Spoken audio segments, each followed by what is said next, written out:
3일 동안 수고하셨죠. 여러분 내일 좋은 계획들 가지고 계시나요? 패밀리 타임, 즐거운 할로데이가 되시기를 바라고요. 지난 시간들에 저희들은 사도 바울이 에베소 교회를 섬기고 있는 아들과 같은 디모데에게 일꾼들을 뽑을 때 이런 자들을 뽑아라 라고 이제 이야기를 합니다. 그래서 감독이 나왔죠. 감독은 오늘로 치면은 장로와 같은 직책을 말합니다. 그래서 감독을 뽑을 때는 이런 자를 뽑고 집사들을 뽑을 때는 또 이런 자를 뽑아라. 그래서 일꾼에 대한 기준을 먼저 설명을 합니다. 근데 이제 제가 물어볼게요. 여러분 이런 일꾼들을 뽑는 이유는 뭘까요? 왜 이런 일꾼들을 뽑아야 되는 거죠? 교회를 바로 세워가기 위해서입니다. 여러분 일꾼들이 뽑혔는데 그 일꾼들이 초점이 하나님의 교회를 위한 것이 아니고 만약에 자기 개인적인 것에 초점이 이루어진 자들을 뽑았다고 생각해 보세요. 아무리 일꾼이 많아도 하나님의 영광과 하나님의 몸된 제단을 위해서 자기를 헌신하고 충성하고 자기를 봉사하는 그런 일꾼들이 뽑혀야 되는 거죠. 그래서 사도 바울이 디모데에게 그런 일꾼들을 어떤 기준을 주면서 이런 자들이 결국에는 이제 초점이 예수 그리스도가 머리가 되신 하나님의 교회, 그 교회를 위해서 이들이 섬겨야 된다. 이제 그거를 오늘 본문에서 이야기를 하는 거예요. 그래서 오늘 본문은 단적으로 표현하면 교회, 교회는 무엇인가 이거예요. 교회. 굉장히 중요한 이야기죠. 어느 미국에서 실제적으로 교회 한 교회에서 있었던 일인데요. 교인 수가 이렇게 갑자기 줄게 되면서 교회가 이제 당황을 합니다. 왜냐하면 급속히 교인 수가 주니까 교회가 어찌할 바를 모르죠. 그래서 그 위기를 극복하려고 생각을 하다가 교회 주변에 대한 시장 조사를 의뢰하기 시작합니다. 왜냐? 이유가 있을 것이다라고 생각을 한 거겠죠. 그래서 시장 조사를 해서 의뢰를 했더니만 거기서 몇 가지 결론이 나왔어요. 첫 번째는 뭐냐 하면은 교회 이름을 바꿔버립니다. 이게 주변의 사람들이 그 교회가 아마 침례 교회였던 것 같아요. 근데 이 침례라는 말 자체가 주변의 사람들한테 이 거부 반응을 일으킨다. 교회 이름을 바꿔버렸습니다. 두 번째는 뭘 했냐 하면은 많은 사람들이 접근하기 좋은 교통이 편한 곳으로, 그래서 교회가 가지고 있었던 건물이 좀 외진 곳에 있었는데 교회를 팔아버립니다. 그리고는 고속도로 주변에 많은 사람들이 용이하게 쉽게 접근할 수 있는 곳으로 장소 이전을 해버렸어요. 세 번째는 뭐였냐 하면은 안 믿는 사람들이 교회에 십자가와 같은 이 상징물 있지 않습니까? 교회에 들어오면은 교회 내에 이 종교적인 상징물이 참 많죠. 그런 것들에 이 마음이 껄끄럽다 이거예요. 그래서 교회 내에 있는 어떤 종교적 상징물들을 그냥 싹 없애져 버렸어요. 이렇게 교통조, 좋은 교세, 이름도 사람들의 거부 반응이 없는 곳으로, 그 교회 떡 들어와서 보니까 어떤 십자가도 없고 상징물도 없고, 그러니까 이 교회가 쉽게 보면 뭐 어떤 현대판 복지관처럼 교회가 형태를 갖추기 시작했어요. 그리고 네 번째는 어떤 결론을 내렸냐 하면은 교인들이 부담스러워하는 신학적 용어 있죠. 뭐 죄라든지 회개라든지 뭐 지옥이라든지 뭐 심판이라든지 이런 단어 자체들을 교회 내에서 사용하는 것을 아예 없애버린 거예요. 그리고 이제 마지막을 뭘 결론을 내렸느냐 하면은 예수님의 어떤 부분이 사람들의 거부반을 일으키는가 조사를 했는데 예수님의 이미지를 성경에 나타난 이미지의 강조가 아니라 사람들이 선호하는 이미지대로 예수님을 가르치고 소개하기 시작한 거예요. 여러분 뭐 잘 아시지만 사사기 제일 마지막 나오는 구절이 뭐죠? 사람들이 각기 자기 소견 옳은 대로. 그래서 어떻게 되었습니까? 혼란만 찾아오거든요. 근데 이 교회는 쉽게 말해서 교인들이 줄무로 인해서 선택한 방법이 뭐예요? 세상적인 방법을 택하였던 겁니다. 근데 놀라운 건 그 결과 이런 변화를 일으켰더니만 교인 수가 늘었을까요? 줄었을까요? 교인 수가 늘었어요. 교회가 부흥을 한 거예요.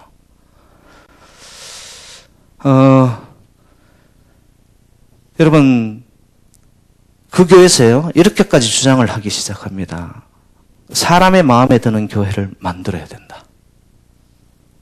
왜냐하면 사람들이 그 종교를 받아들이는 이유는 그 종교가 옳기 때문이 아니라 그 종교가 자기 개인의 마음에 들어야 하기 때문에 그렇다는 거예요. 쉽게 말하면 이 기독교가 정말 참된 진리의 종교이기 때문에 기독교의 생명을 걸어야 되는데 이 기독교라는 것이 그냥 사람들 좋으면 오고 싫으면 관두고 모든 초점이 인간들에게 가 있었던 거예요. 그리고 인간은 의롭다함을 얻어야 되는 죄인이라기보다는 좋은 대접을 받아야 하는 구매자이기 때문에 오는 사람들 중심으로 교회가 돌아가기 시작합니다. 왜냐? 그들은 종교도 하나의 상품이라고 생각을 하기 때문에 그래요. 근데 여러분 오늘날 이런 교회들이 많을까요? 적을까요? 대답은 여러분들이 하시기 바랍니다. 여러분 이런 교회가 참된 교회입니까? 종교를 하나의 상품화 해가지고 오는 성도들의 입맛에 맞게끔 어떻게든 기분 좋게 하고 즐겁게 하고 재밌게 하고. 그래서 오늘날 교회의 분위기들이 엔터테인먼트를 하기 위한 하나의 장으로 흘러가기 시작합니다. 교회 내에 십자가라는 상징물은 점점 없어지고요. 그리고 어떻게 하면 오는 성도들, 사람들의 그 마음에 맞출까?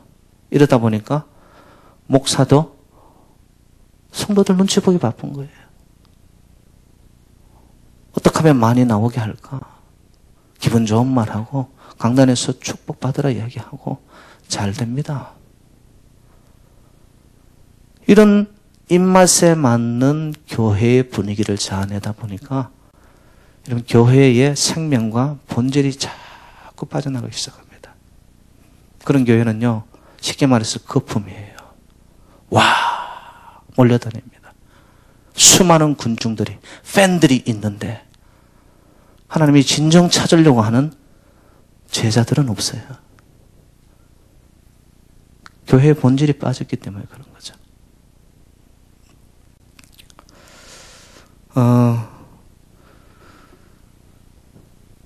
그래서 앞에 제가 소개한 이 교회가 그렇게 되고 나서 그런 결론을 내리고 성도들이 몰려들고 이랬는데 교회에서 완전 발칵 뒤집어진 거예요. 끊임없는 논쟁의 격발을 일으키면서 도대체 종교의 한계점이 어디까지냐 이거예요, 이게.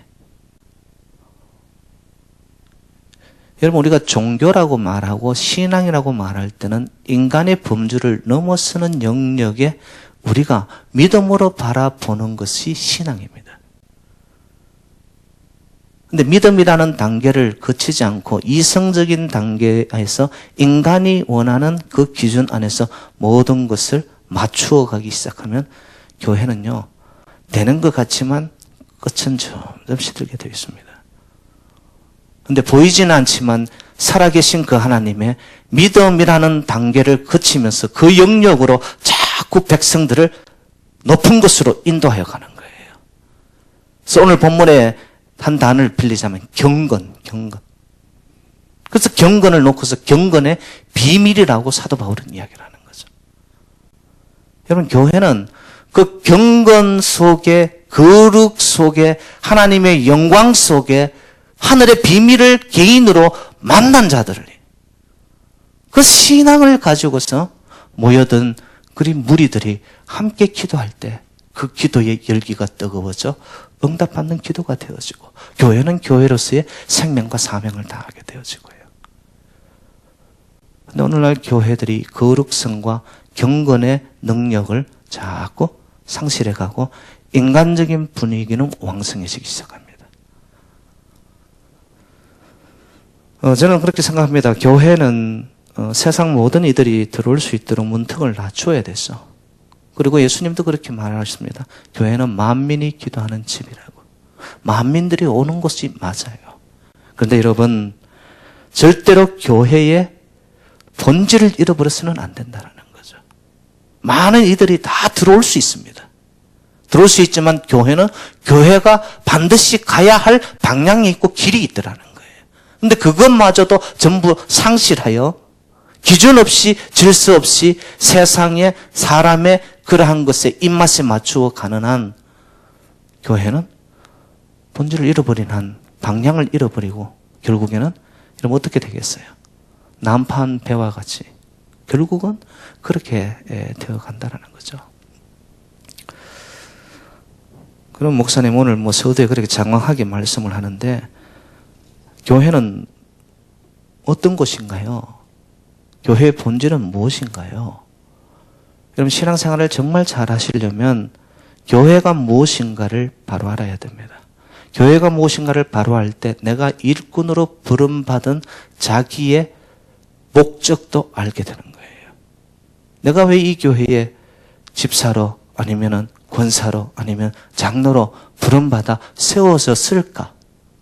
이 모든 것들이 무엇을 바로 이해할 때 교회의 정체성을 정확하게 이해할 때 내가 이 교회에서 이 일을 위하여서 선택되어 뽑혀졌구나 알게 되는 것이죠. 저는 오늘 본문 말씀을 여러분들이 잘 듣고 이해하신다면 교회에 대한 상당 부분이 아마 해결될 거라고 저는 생각을 합니다. 그래서 정확하게 이 교회의 본질에 대한 것을 오늘 본문이 설명을 하고 있는데요. 여러분 15절로 한번 가보시겠습니다. 15절 시작. 만일 내가 지체하면 너로 하여금 하나님의 집에서 어떻게 행하여야 할지를 알게 하려 함이니 이 집은 살아계신 하나님의 교회요 진리의 기둥과 터니라. 자, 교회에 대해서 두 가지를 지금 이야기해서 교회는 집이라고 했고요. 교회는 봤더니만 하나님의 살아계신 하나님의 교회를 놓고서 살아계신 하나님 그리고 집이라고 이야기합니다. 그래서 이 두 가지를 합치면 교회는 어디냐? 살아계신 하나님의 집이 교회인 줄로 믿습니다. 여러분 정말 살아계신 하나님임을 믿으세요? 여러분 이것이 아멘으로 받아들여야 돼요. 교회 왔는데 보니까 하나님의 살아계심과 하나님의 역사하심과 하나님의 운행하심과 하나님의 영역은 하나도 안 보여요. 교회 오는 것을 어떤 칭교단체, 세상의 어떤 이익단체 모임하듯이 교회 가면 내가 뭐라도 하나 얻을까 싶어서. 여러분 그런 생각을 가지고 교회에 오는 사람은 교회의 본질하고는 전혀 다릅니다. 교회 와서 나는 누구 때문에 온다. 여러분 만약에 누구 때문에 온다면 하나님 때문에 와야죠. 하나님 때문에. 살아계신 하나님을 만나러 오는 거죠. 여러분 교회는 살아계신 하나님의 집입니다. 여러분 집이라고 하면은 어떤 생각이 드세요? 집은 쉴 수 있는 곳이죠. 그죠? 하루의 일과 피곤과 지침 얼마나 살아가는 것이 힘들어요. 그래도 집을 생각하면 빨리 가서 쉴 수 있는 거. 그리고 집에 오면은 행복한 거.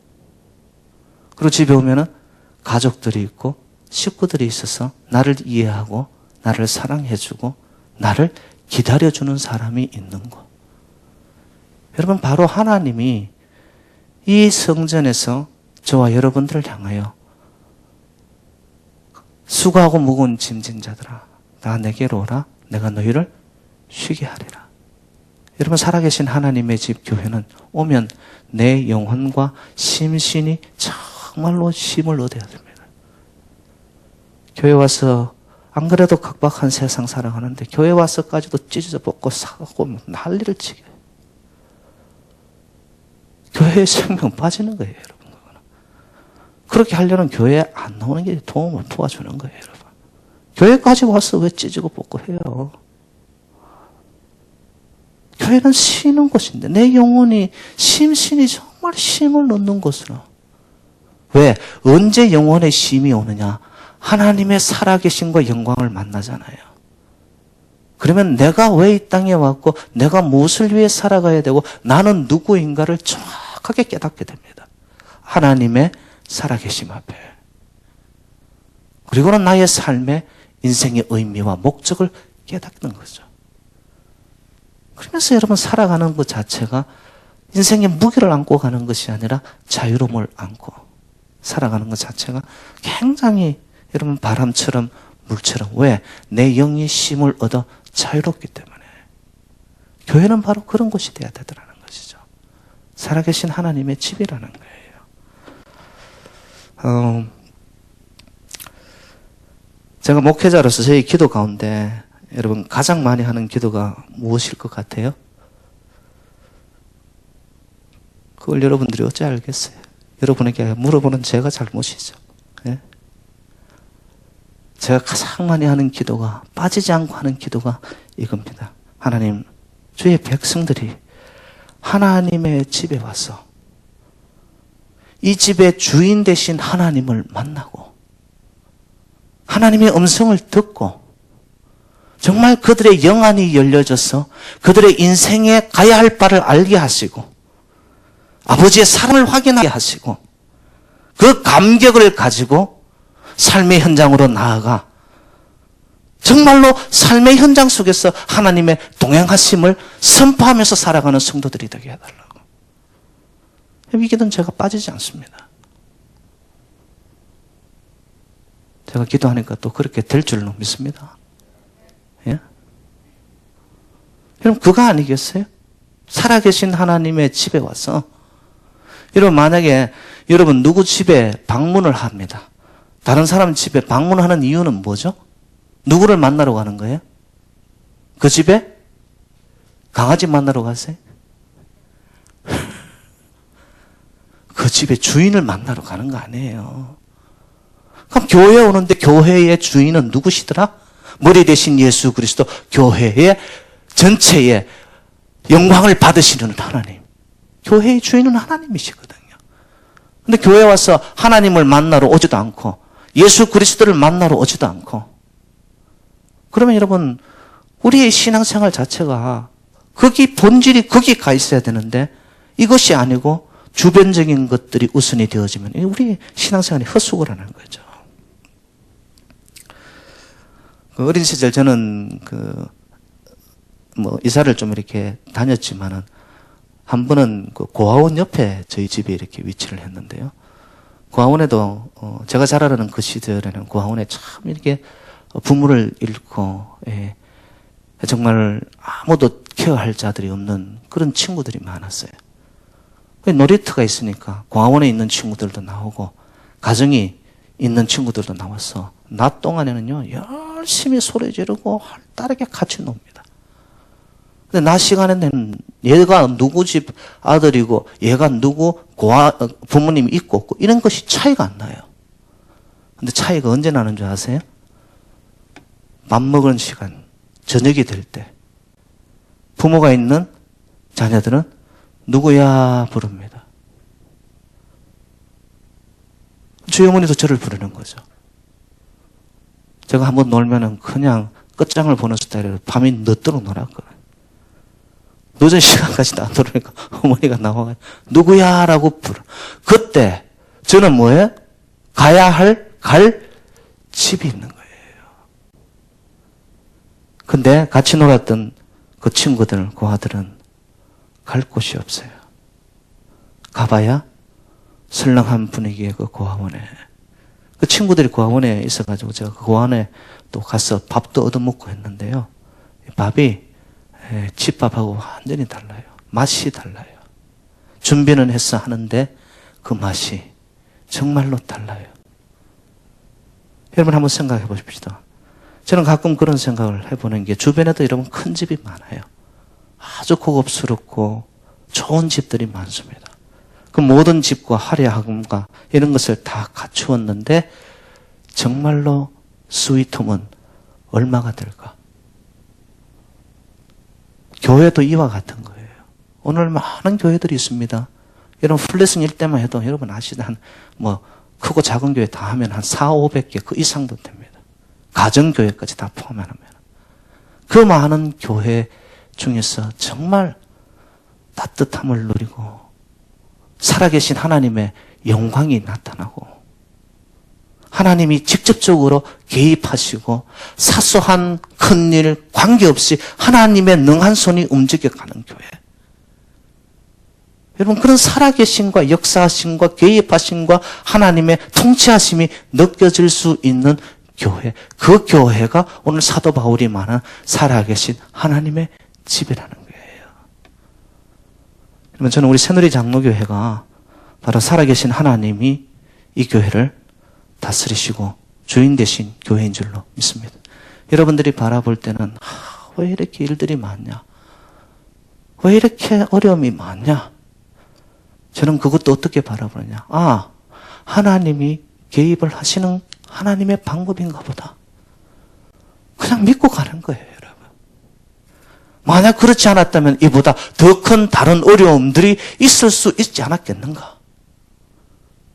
그리고 살아계신 하나님의 손길이 이 재단을 붙잡고 감을 또 붙잡아 주시기를 기도하면서 믿고 가는 거죠.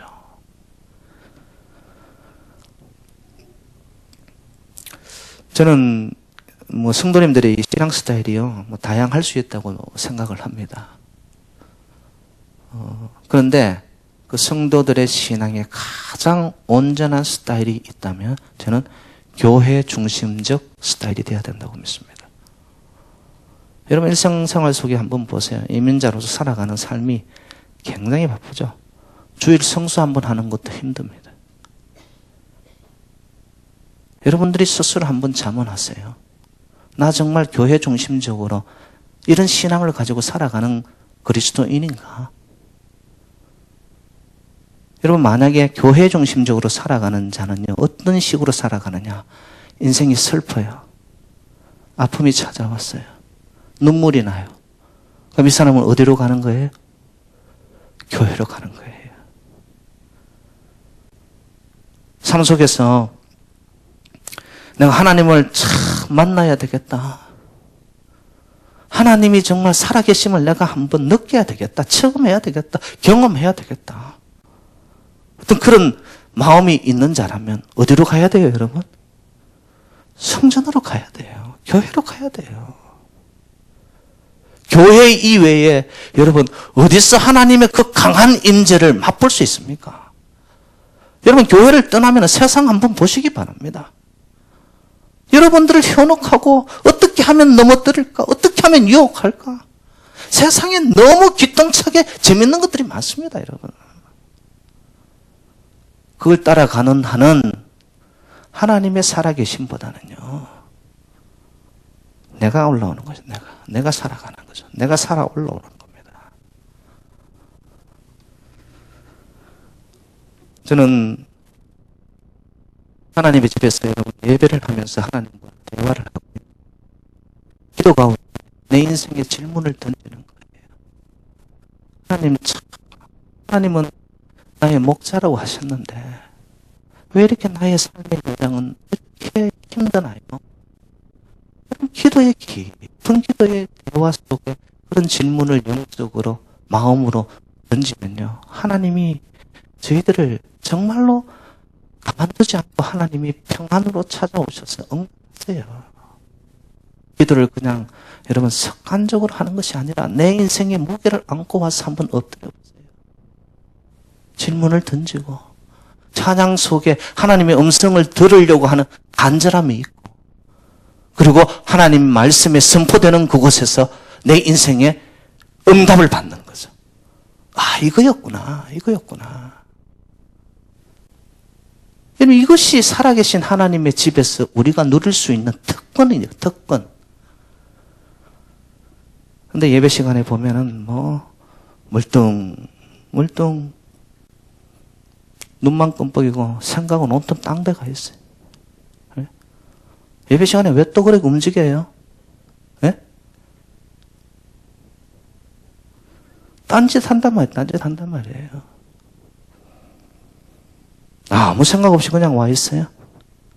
이런 자는 하나님과의 영혼의 만남과 영혼의 터치가 일어날 수가 없죠. 아버지의 살아계신 영광에 있는 성전에 와서도 내 생각대로 각자 소견 어른들은 자기 하고 싶은 거 하고 앉았어요. 그러면 어떻게 하나님을 만나냐 말이에요.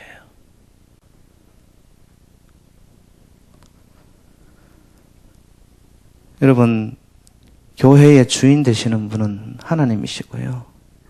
그 하나님의 사랑을 여러분들이 확인하고, 아, 이런 못난 나를 살리기 위해 하나님께서는 독생자까지 주셨구나라는 그 깊은 사랑과의 여러분 정말 영적인 터치가 일어나는 만남이 있을 때 우리가 교회에 와서 엎드리면요, 하나님의 강한 임재가 우리를 덮어버려요. 그 은혜가 나를 그냥 이렇게 휘몰아치듯이 나를 붙잡고 가면요, 그 사람은 어느 곳에 어떤 일을 인생의 풍파 앞에 갖다 놓더라도 그 어떤 일이 이겨나갑니다. 왜? 하나님의 살아계심이 능력이거든요. 여러분, 여기서 지금 사도 바울이 말하고 있는 이 살아계신이라는 표현은 여러분들이 그냥 지나갈 이런 표현이 아니고요. 죽은 우상이 아니라는 거예요. 죽은 우상들의 신당이 절배한 가운데 있었던 그 시대적 배경을 안고 살아계신 하나님이라고 이야기한 거예요. 그러면서 디모데에게 말하면서, 야, 그렇게 신당들이 절비하지만 그들은 죽은 신들이야. 그렇지만 너가 섬기고 있는 에베소 교회 조그만 것 같으냐, 초라한 것 같으냐, 위축되지 마라. 그곳에는 하나님의 살아계심이 함께하는 교회이다. 이걸 지금 이야기하고 있는 거죠. 저는 여러분들이 우리 교회를 향해서도 좀 그런 자부심이 있으면 좋겠어요. 건물도 없고 외딴 곳에 있고 성도 수도 별로 안 되지만 이것이 살아계신 하나님이 통치하는 재단임을 믿고 간다면은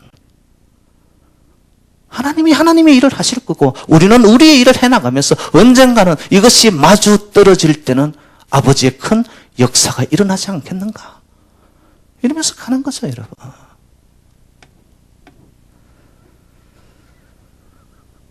그러면 여러분 생각에 좋은 교회는 어떤 교회냐? 벌써 답이 나왔죠.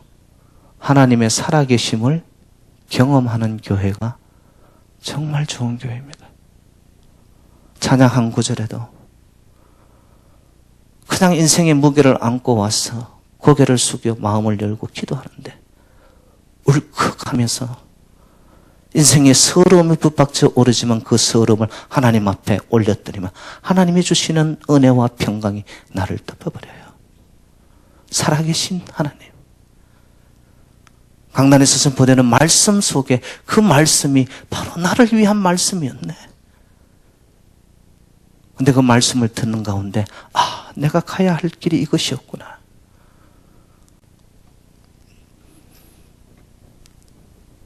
지난주 설교 제목이 뭐였죠? 감사, 불행의 끝, 행복의 시작. 아멘이세요? 그런 말씀이 떨어지면, 그래, 감사할 것이 없는 것 같지만 감사해보자. 감사하면 불행 끝나고 형통이 시작된다니까. 그러면서 말씀을 붙잡고 가는 거예요, 그냥. 여러분, 자식을 봐도, 삶의 환경을 봐도, 이 주급받은 걸 봐도, 야, 이래 어떻게 살까 싶은데 이걸 놓고도 작은 빵 한 조각에도 감사를 드렸더니 그 감사를 하나님이 받으시고 하나님이 우리 인생 속에 적절하게 채우시는 역사, 이런 것을 경험하면서 가는 자들이 그리스도인, 하나님의 백성들 아닌가요?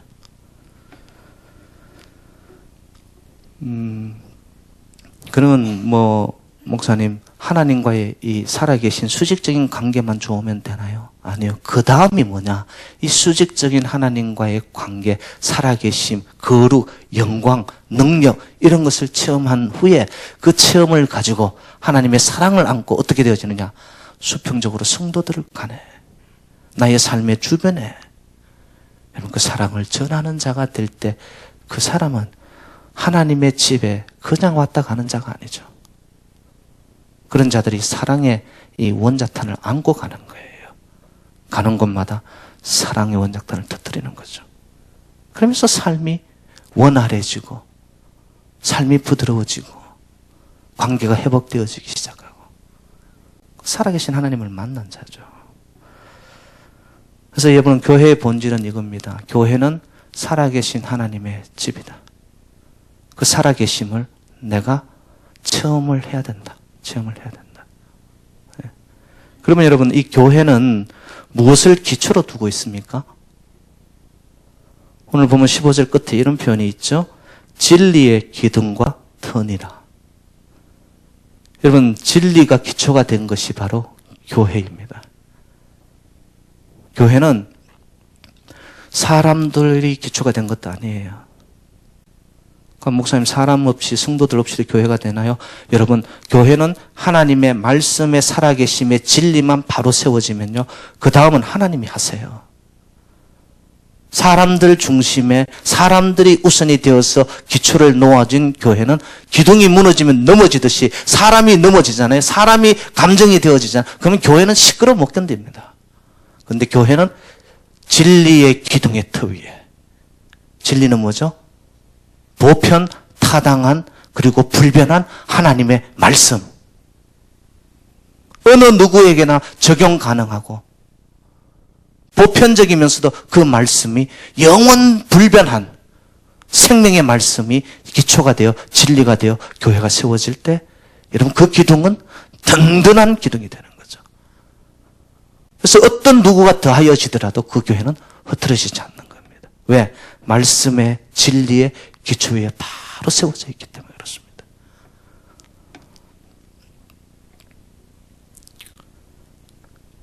기둥이라는 것은 여러분 아시겠지만 어떤 것을 이렇게 굳게 떠받치는 그런 도구 아닙니까? 여러분 교회를 떠받치는 흔들리지 않는 기둥은 뭐냐? 하나님의 말씀이 되어야 됩니다. 말씀. 본문의 배경은 여러분 그 디모데가 에베소 교회를 섬기고 있는 그때인데요. 그 에베소 하면 에베소가 자랑한 것이 하나 있었습니다. 그게 뭐냐면 아테네 신전입니다. 아테네 신전을 다른 말로 하면 다이애나 신전이라고 하는데 이 신전이 어느 정도 견고하게 만들어졌냐 하면은요. 그럼 대리석으로 만든 그 기둥 한 127개가 이 신전을 받치고 있는 거예요. 그리고 바닥에는 금으로 깔려 있습니다. 인간들이 어떻게 이런 신전을 만들 수 있을까? 그것을 보면 사람들이 입이 떡 벌려지고 기가 죽어가지고 어찌할 바 모르는 그런 신전이 있는 곳이 바로 에베소였습니다. 거기서 지금 사도 바울은 디모데에게 뭘 의미하는 거예요, 지금 이게? 진리의 기둥의 터라는 게? 야, 거기는 겉으로는 화려할 뿐이지만 거기는 죽은 우상의 집이야. 그러나 디모데야, 내가 섬기고 내가 생명 걸고 목회하는 이 하나님의 살아계신 집 교회는 말이야 하나님의 말씀의 진리 위에 세워진 교회란다. 이 교회야말로 하나님이 지켜준단다. 이걸 지금 디모데에게 이야기를 하고 있는 것이죠. 이방의 신상이 아무리 신당이 웅장하고 화려하면 뭐하니 죽은 우상인 것을, 그러나 내가 섬기는 작은 교회는 하나님의 진리의 기둥으로 세워진 바로 하나님이 기뻐하는 곳이야. 저 화려한 신전은 돌기둥으로 되어 있지만 너가 섬기는 작은 교회는 하나님의 진리의 말씀의 기둥으로 세워진 곳이야. 그러면 새누리재단도 인간적인 뭔가를 의지하려고 세워지는 교회가 아니고요. 정말 진리의 생명의 영원 불변한 하나님의 말씀의 기둥으로 기초가 되어서 그것이 바치고 있는 교회가 될 때 이 교회를 통해서 하나님의 영광이 나타날 줄로 믿습니다. 그거 외에 교회가 뭘 해야 될까요, 여러분? 예? 교회는 인간들의 모임이라든지요, 종교적인 어떤 욕망을 충족하기 위해 모이는 거, 이거 아닙니다. 그리고 어떤 사상과 이데올로기를 위하여 세워진 것도 결코 아닙니다. 교회는 진리의 마지막 보루의 장소입니다. 여러분, 제가 사회학자는 아니지만요, 한 사회가 흥하고 이것이 발전할 때는 언제이냐? 교회가 살아있을 때입니다. 교회가 올바른 진리의 말씀을 선포하고요, 교회의 강단에서 하나님의 살아있는 말씀이 선포되기 시작했던 그 시대에는요, 사회는 흥황합니다. 흥황. 지금도 여러분 북한하고 옛날 구소련 보시기 바랍니다. 교회의 문을 다 잡아 걸어 잠그니까, 교회의 문을 걸어 잠그니 하늘의 문이 잠겨버린 거예요. 얼은 땅이 되죠. 얼은 땅이 되죠. 그래서 교회는 보기에는 초라한다 할지라도 결코 초라한 것이 아닙니다. 여러분, 교회가 흔들리면 내 영혼이 흔들리고 인간의 영혼이 흔들리게 되면 그들이 속한 가정이, 사회가 흔들리기 시작합니다. 그래서 교회가 바로 세워져 진리의 말씀이 선포되어지면요, 그 영혼들이 살아나게 되어지고요, 가치관과 사회 질서와 더 나아가서 삶 속에서 흔들리지 않는 가치관을 가지고 현장 속에 나아가기 때문에, 여러분, 그리스도인들이 간 곳곳마다 생명의 말씀을 안고 그것이 불붙어 가슴이 뜨거워진 자들이 간 곳곳마다 교회가 세워지고, 여러분, 사회가 바뀌어지기 시작한 겁니다.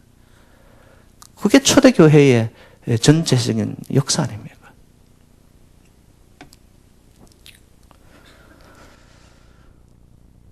저는 여기에 성도들의 자부심이 있다고 믿습니다.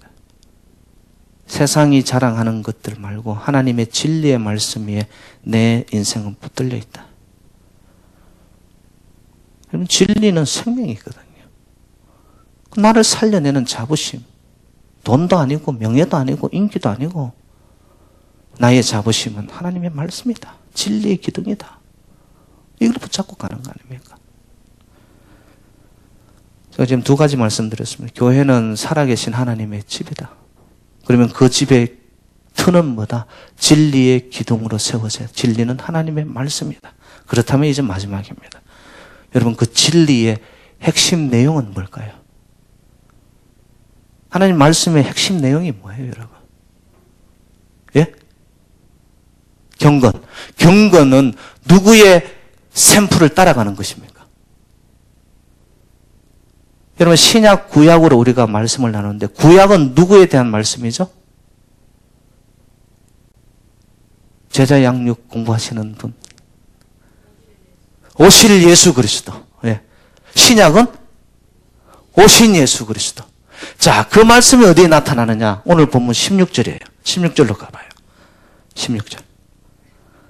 16절 시작. 크도다 경건의 비밀이여 그렇지 않다 하는 이 없도다.